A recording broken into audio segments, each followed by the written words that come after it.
I will be lying if I said my mother's misery has never given me pleasure.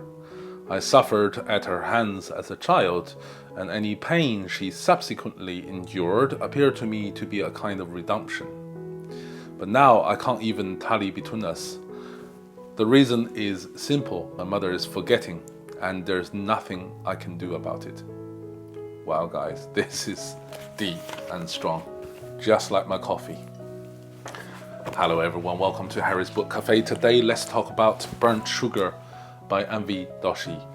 Believe it or not, this is my 7th time recording this review. First time it was the equipment failure, and then I forgot what I was about to say. I can't believe it. It's almost like something is not wanting me to review this book, but I endeavored. This is a difficult book to review, partly because the central plotline is very much scattered. However, I will endeavor. The story sets in modern day India, and it's really about the relationship between mother and her daughter, and through into the mix is dementia, and how that will affect obviously of this relationship that's already been strained to breaking point. The story is told from the daughter's perspective. Her name is Antara. As you begin to read this book, you start to realize maybe she isn't really the most reliable narrator. The story started with her mother, Tara.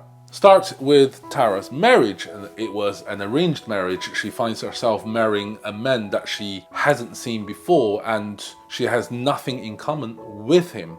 But to add to the pressure of this marriage is the pressure that's being put on her by her mother-in-law. For example, her mother-in-law insists on her standing in front of the door every evening waiting for her husband to come in, just so that she can greet him on a timely basis. She finds herself pregnant with Antara and giving birth to her daughter. She felt really imprisoned. She hates her mother-in-law and she hates her husband because there's just nothing in common between them. And in many ways, despite what she will do subsequently, in many ways she is quite a heroine, because she has the courage, the willingness, as well as the bravery to actually run away from this marriage. She refuses to be caged to the role that has been prescribed to her by the Indian culture. She and her daughter end up in a sort of religious institution, and it's there the mother falls in love with this religious guru, so much so that she spends pretty much all her time with this religious figure, to the detriment of her daughter, Tara. Tara is at this point completely neglected by her mother. In theory, this should be a rather interesting plotline. However, it is not the case, and I'm not the only one who find this book rather, especially this part, hard going. Many reviewers on Goodreads.com has actually DNF'd the book, and I completely understand why. And I think the writer herself realized that this is rather a boring part, and she tries to keep the reader's attention by writing rather racy sexual scenes, which has absolutely nothing to do whatsoever with the plotline. I find that cheap trick rather annoying. Having said this, however, that's towards the last 1/3 of the book, everything starts to move much quicker. The plot lines start to become much clearer and focused, and you realize that this is actually also a revenge story of assault. Just like the mother's terrifying neglect, the daughter's plot, her potential to exert a very terrifying revenge. In fact, she is in the process of exerting that revenge, is equally terrifying.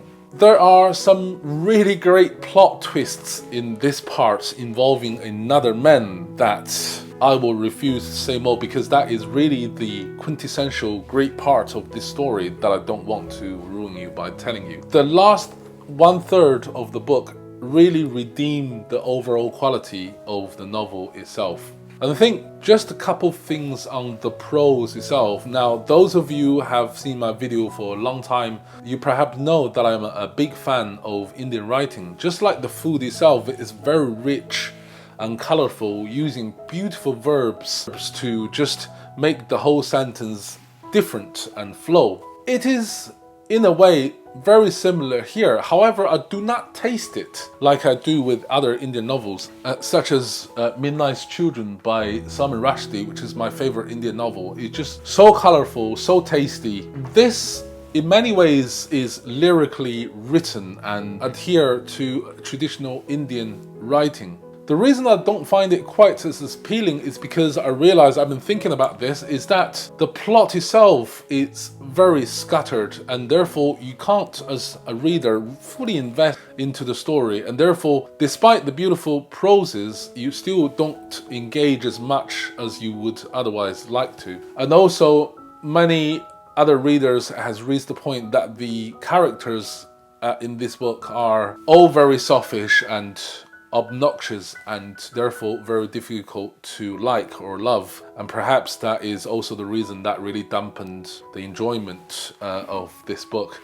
In a way, I agree to a certain extent that the characters are all pretty much selfish and obnoxious. The fathers, the in-laws, the friends are all rather strange, but I don't think that should stop a reader enjoying this book. As I've said before, I find the mother in many ways refreshing. I find the daughter herself quite depressing, and that might not be her fault because she has been suffering from post-pregnancy neonatal depression, and there are scenes towards the last part of the book where she keeps staring at the window and considering the unthinkable, especially with the baby involved as well. So that's quite difficult.